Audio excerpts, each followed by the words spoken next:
이런 게 아마 유럽 현지인들이나 이탈리아 사람들한테는 못할 거예요. 이 바가지는 진짜 한국 분들이 되게 조심하셔야 되는 게, 이탈리아 사람들도 알아요. 한국 사람들이 이게 많다는 거. 구독, 좋아요 부탁드립니다. 네, 여러분 안녕하세요. 로마 사는 한국 남자 레만입니다. 오늘은 제가 지난번에 한국인들이 이탈리아 공항에 처음 와서 놀랄 법한 그런 내용에 대해서 이야기를 했는데, 이탈리아를 여행하신다고 가정을 해보고 공항에 왔으면 이제 숙소로 이동을 해야겠죠. 근데 숙소로 이동하는 방법 중에서 많은 분들이 좀 어려워하시는 택시에 대한 이야기를 해보려고 합니다. 그래서 오늘의 주제는 한국인들이 이곳 이탈리아에 와서 택시를 탈 때 주의해야 할 4가지에 대해서 이야기를 해보려고 하는데요. 사실 이 4가지는 거의 이탈리아뿐만이 아니라 해외에 나가시면은 거의 다 공통적으로 해당될 수 있는 부분인데, 제가 직접 경험한 내용을 바탕으로 말씀드리는 거니까 그냥 재미로만 봐주시기를 부탁드리겠습니다. 첫 번째는 이탈리아 택시의 고정 가격이라는 픽스 프라이스, 이탈리아 말로는 프레조 피소라고 말 그대로 고정된 가격이라는 게 있는데, 지난번 소개해드린 로마 공항 영상의 연장선으로 한국 분들이 공항에 와서 이제 로마 시내로 가셔야 되는데 택시를 탔다. 이 경우에 고정 가격이라는 택시 요금 제도를 우리 소비자 입장에서는 당당하게 주장할 수가 있는데요. 로마 국제공항에서 로마 시내까지 고정된 가격은 48유로고 하나로 따지자면 한 65,000원 정도 되는 돈인데요. 그러니까 한마디로 한 명이 탔던 4명이 탔던 48유로에 공항에서 타는 택시 운전사들은 우리를 로마 시내까지 데려다 줄 의무가 있는 거죠. 근데 생각보다 많은 분들이 이거에 대해서 잘 모르시고 그냥 택시를 타시는 경우가 있으세요. 그러면은 이 이탈리아 택시 운전사 분들께서는 이제 머리를 쓰시죠. 왜냐면 이탈리아 같은 경우에도 빨간 색깔 미터기로, 우리나라는 왜 이렇게 뜨그닥뜨그닥 달리는 말 있잖아요, 택시 안에. 그런 것처럼 빨간색 미터기로 10센트 단위로 올라가는데, 공항에서 로마 시내까지 한 4-50분 넉넉히 그 정도 걸린다고 가정해 봤을 때 픽스 프라이스 고정 가격을 사용하지 않으시면은 48유로 그 이상이 나올 수가 있어요. 한 60유로 이렇게 나올 수 있기 때문에 한국 분들은 이 점에 대해서 꼭 이야기를 하시고 물어보시면 돼요. 얼마 나오냐, 몇 분 걸리냐, 픽스 프라이스 가능하냐 이야기를 하면은 기사가 이제 알 거 아는 사람들이네 이러면서 그냥 오케이 씨 이러면서 가거든요. 아무튼 이탈리아 로마의 택시는 고정된 가격이 있으니 이 점을 참고하시면 좋을 것 같아요. 자, 두 번째로 한국 분들이 이제 이탈리아 택시를 타실 때 좀 이해하지 못할 그런 내용이 있는데, 우리가 한국에서 가져온 캐리어를 이제 트렁크에 실어야 되는데 한국 같은 경우에는 무료라고 하시더라고요. 근데 이탈리아 같은 경우에는 이 짐 캐리어 값을 받는 분들이 계세요. 사실 이게 법적으로 지정된 건지 또는 이 택시기사들만의 이제 룰 같은 건지 모르겠지만 받는 분들이 있고 안 받는 분들이 계신 걸로 봐서 이제 그야말로 케이스 바이 케이스 케바케인데, 처음 공항에 왔는데 저희 가족만 해도 5명이잖아요. 그러면은 미니밴을 빌려야 되는데 미니밴에 짐이 막 10개를 넣어. 그러면은 이 10개 추가분에 대한 돈을 또 내야 된다고 하니 당황할 수밖에 없는 거죠. 근데 한국하고 좀 다른 점이기 때문에 이것도 문화적인 차이라고 보시면 될 것 같고, 되게 짐 캐리어 하나당 1유로씩 더 받더라고요. 그래서 아니 내릴 때 내가 48유로 내고 내리려고 했는데 갑자기 얘가 55유로 달래. 왜? 물어보니까 짐 7개가 있어서 그렇대. 그러면은 그야말로 로마법에 왔으니 로마법을 따라라, 약간 이런 건데, 이탈리아 택시기사들은 짐값을 받는구나, 이렇게 미리 알고 오시면은 당황하실 일이 없으리라고 생각됩니다. 자, 세 번째 아마 가장 많은 분들이 걱정하시는 내용 중 하나일 거예요. 가이드님, 제가 택시를 tas는데 택시기사가 뺑뺑이를 돌면 어떡해요? 그야말로 이제 10분이면 갈 거리, 10,000원이면은 충분히 소화할 수 있는 거리를 이렇게 막 로마 완전 투어를 시켜주십니다. 막 풀로 돌아가지고 시간도 시간대로 잡아먹고 돈도 돈대로 내고, 이런 뺑뺑이를 당하는 기분이 든다. 그러면 어떻게 해야 돼요? 이 경우에는 사실 이미 당하고 있는 입장이라면 드릴 말씀이 없지만 사전에 방지하기 위한 액션은 우리들이 취할 수가 있어요. 가장 중요한 거는 이탈리아 말을 좀 잘하는 건데, 그거는 처음 여행 오신 분들한테는 너무나도 어려운 일이니까 영어로라도, 유럽에서는 적극적인 모습을 많이 보여야 덜 손해를 보거든요. 택시를 타기 전에 내가 콜로세움에서 테르미니 역으로 가야 돼. 서울역이라고 보시면 돼요. 로마역인데 콜로세움에서 여기까지 구글맵 찾아보고 우버 찾아보고 대충 한 10유로 정도 나온대요. 일단은 사전 조사를 하고 이제 가는 거죠. 택시기사한테 헬로우 본조르노 이야기를 하고 물어보는 겁니다. 내가 테르미니역으로 가려고 하는데 대충 얼마가 나오냐, 몇 분 정도가 소요되냐, 이런 이야기를 적극적으로 하셔야 돼요. 그러면 대부분 기사들이 바로바로 답을 못합니다. 딱 보여요. 잔머리 굴리는 게. 대충 어림잡아서 몇 분 트래픽이 좀 있어서 평소 같으면 10유로면 가는데 지금은 한 20유로, 25유로 이렇게 나올 수도 있고 막 그래요. 셜라셜라 이야기를 길게 합니다. 그러면 이제 주장을 하는 거죠. 내가 찾아본 내용하고 이 사람이 말하는 거하고 거의 비슷하다. 내가 찾아본 게 10,000원인데 이 사람은 맥시멈으로 15,000원까지 나올 수가 있대. 그러면은 어느 정도 맞는다고 보시고 그냥 타시는 게 맞아요. 막 5만원 나온다, 3만원 나온다 이런 얘기가 아닌 이상 어느 정도의 차이는 있기 때문에 그 차이가 이해가 안 된다고 내가 택시를 타고 빨리 가야 되는데 걸어간다거나 위험천만한 지하철을 탄다거나 그러면은 그것 또한 바람직한 행동은 아니니 큰 차이가 없을 때는 그 사람을 믿고 타는 게 맞습니다. 근데 이런 사람들이 있어요. 막 던지는 사람들. 30, 40 이런 식으로 때립니다.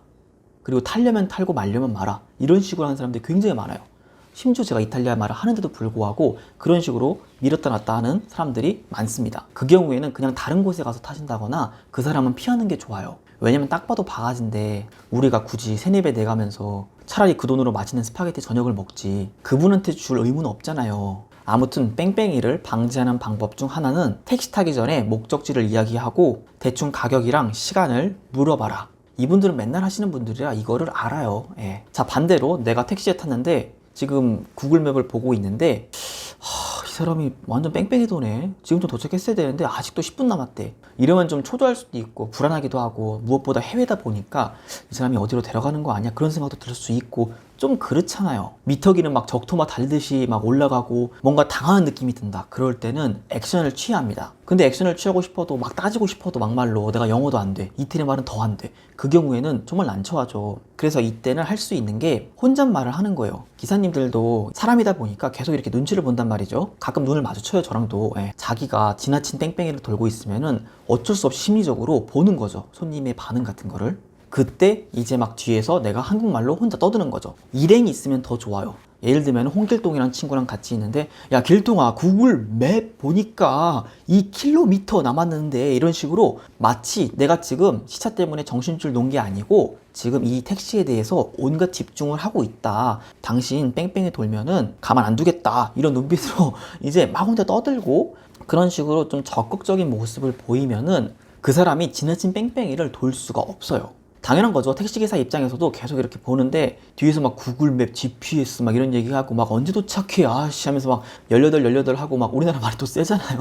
그래서 물론 욕하라는 말은 아니지만 아무튼 그런 이제 좀 액션을 취하는 모습을 보이면은 뺑뺑이를 돌아도 좀 적당히 도는 것 같다. 이거는 제가 한번 테스트를 해봤어요. 열에 7번 정도는 잘 통합니다. 막 동생한테 몇 킬로미터 남았어. 누나한테는 막 우리가 지금 돈 얼마 있지? 이태리 말로 막 그런 얘기하고 그래서 바가지를 모면한 적이 있는데 이게 눈에 띄게 도는 게 아니라 자기의 길로 간답시고 막 골목길로 가고 막 그래요. 물론 택시기사분들이 주장하는 말로는 야 나는 너 뺑뺑이 돌 이유가 없어. 시작할 때부터 나는 단거리로 손님 데려다 드리고 스타트 금액을 많이 뽑는 게 이득이야. 이런 식으로 이야기는 해요. 한국은 얼마인지 모르겠는데 이탈리아는 3.5유로인가? 스타트 금액이 한 4, 5천 원 정도 해요. 그러니까 그걸로 빨리 내려다 드리고 또 태우면 시작부터 5,000원이니까 그런 식으로 해서 도는 게 자기는 더 이득이라고 이야기를 하는데 뭐 전 세계 어딜 가나 있는 거겠지만 뺑뺑이는 아직도 있다. 자, 네 번째로는요. 저도 많이 당한 건데 이탈리아 로마에 계신 택시 운전사분들이 가격을 조작하시는 분들이 계세요. 제가 아까 말씀드린 것처럼 미터기로 이제 가는데 이 빨간색 미터기가 갑자기 탓탓 이렇게 올라갈 때가 있어요. 그분의 택시 브랜드는 말씀드릴 수 없겠지만 이탈리아 로마 관광 명소인 천사의 성 앞에 택시 서는 곳이 있는데 제가 주로 투어를 하면 여기서 끝나거든요. 여기서 이제 신혼부부 형 누나들을 모시고 로마 시내로 가고 그랬는데 가을 시즌 되면은 신혼여행을 많이 오셔가지고 거의 매일같이 일할 때가 있어요. 그러면은 매일같이 그 시간대에 그분의 택시를 타고 숙소로 간 적이 있는데 원래 여기서 이 구간 거리는 15,000원에서 2만원 정도 나오는 게 정상인데 이분하고만 타면은 3만원, 35,000원 이렇게 나오는 거예요. 사실 제가 가이드를 하다 보니까 한국 여행사에서 준 이런 차량 경비는 제가 세이브하면 세이브할수록 제 돈이 되는 거기 때문에 저는 이제 이런 거를 좀 민감하게 바라보고 그랬는데 이분 택시만 타면 계속 이게 올라가. 그래서 뭔가 했는데 이분이 운전하면서 왼쪽 손이 이렇게 밑에 있어요. 그러면서 계속 뭔가를 누르더라고. 소리가 들리는데 이런 소리가 들립니다. 이 마우스 소리처럼 뭔가 달칵 하는 소리가 들려. 누르면 타닥 올라가요. 근데 제가 확신이 없고 물증이 없으니까 이 사람한테 가을 시즌에 이탈리아 허니문 30번을 했다고 가정하면은 한 8번, 9번은 이분한테 많이 뜯긴 것 같아요. 하루는 같은 구간이 정확하게 15유로가 나왔어요. 물론 그날 트래픽이 없었던 것도 있는데 택시기사분이 되게 친절하셔가지고 제가 물어봤죠. 내가 최근에 다른 택시를 탔는데 그 사람이 뭔가 누르는 것 같고 당신이 운전해준 15유로보다 훨씬 많은 돈이 나왔다. 혹시 이거에 대해서 내가 어떻게 해석해야 되냐? 그랬더니 이 친절한 택시기사분이 그거 가격 조작하는 거다. 바가지 씌우는 거고 그 기계가 있는데 그 경우에는 네가 저를 얘기하는 거죠. 제가 그 미터기 가격 나온 걸 찍고 조수석 앞에 보면은 그분의 이 넘버가 있어요. 이제 뭐 택시 운전면허증부터 시작해서 차량 등록 뭐 그런 게 쭉 있는데 그거를 찍고 그 차 넘버를 찍어라. 그리고 경찰에 제출해가지고 조사해달라고 이야기를 해야 된대요. 그래서 제가 물어봤죠. 근데 이런 일이 좀 자주 있는 거냐? 그러니까 최근 들어서 굉장히 많이 있고 뭐 최근 일 해봤자 로나 전이니까 2018년, 19년 요때인데 그런 게 사실 많이 있고 제가 최근에 이 영상을 찍기 위해서 찾아보니까 실제로 이 이탈리아 경찰청에서 올린 택시 가격을 조작하는 내용이 있더라고요. 이런 게 아마 유럽 현지인들이나 이탈리아 사람들한테는 못할 거예요. 이 바가지는 진짜 한국 분들이 되게 조심하셔야 되는 게 이탈리아 사람들도 알아요. 한국 사람들이 이게 많다는 거. 왜냐면은 아울렛이나 명품 상가에 가면은 대부분 한, 중, 일. 그 중에서도 한국 분들이 이탈리아나 프랑스 이런 유럽을 오는 가장 큰 이유가 적어도 제가 모시고 다닌 신혼부부 분들께서는 가장 큰 이유가 쇼핑하러 오는 거기 때문에 택시기사들을 비롯해서 현지인들이 대충 다 압니다. 아, 한국인들이 이게 많다. 그러니까 그런 생각을 하는 거죠. 내가 바가지를 조금 씌워도 한국 사람들은 그냥 쿨하게 내고 간다. 아무튼 이탈리아 오셔서 택시기사가 왼손이 뭔가 좀 바쁘다. 운전하는 손 말고 왼손 구석에서 뭔가 좀 바쁘다. 막말로 이렇게 틈새에 이게 보인다. 그러면은 정말 조심하셔야 돼요. 바가지 요금. 그 경우에 우리가 대처할 수 있는 거는 미터기 가격표 나온 걸 찍고 그 앞에 택시기사 이걸 찍고 그리고 차 넘버 그거를 찍고 사실 이런 택시 바가지가 이탈리아뿐만이 아니라 해외에 나가보면은 대부분 비슷한 종류의 바가지들이 많은데 특히 이 유럽이란 동네가 이런 것들이 좀 많이 있어요. 그래서 한국에서 오신 분들이 유의하시면 좋을 것 같다는 생각이 들어서 오늘 같은 영상을 찍어봤고요. 다른 유럽은 모르겠지만 이탈리아에 오셔서 이런 택시 바가지를 당하지 않는 확실한 방법은 레만 택시를 쓰시는 겁니다. 네, 여러분, 오늘은 해외 이탈리아에서 한국 분들이 택시 타셨을 때 주의하셔야 할 4가지에 대해서 알아봤는데요. 이제 공항에 왔어. 문화 충격을 받았어. 그리고 택시를 탔어. 바가지 잘 피했어. 그 다음은 호텔입니다. 호텔에서는 어떤 것들을 조심해야 할지 이게 굉장히 중요한 게 많거든요. 다음 편에는 해외 이탈리아에 나오셔서 한국 분들이 호텔에서 조심하셔야 할 것들, 특히나 문화 충격 받을 수 있을 법한 그런 내용들을 다루도록 하고요. 오늘 영상은 여기서 마무리하도록 하겠습니다. 네, 여러분, 제가 오늘 준비한 영상은 여기까지고요. 저는 다음에 또 이곳 이야기를 가지고 인사드리도록 하겠습니다. 여러분 감사합니다. 안녕히 계세요.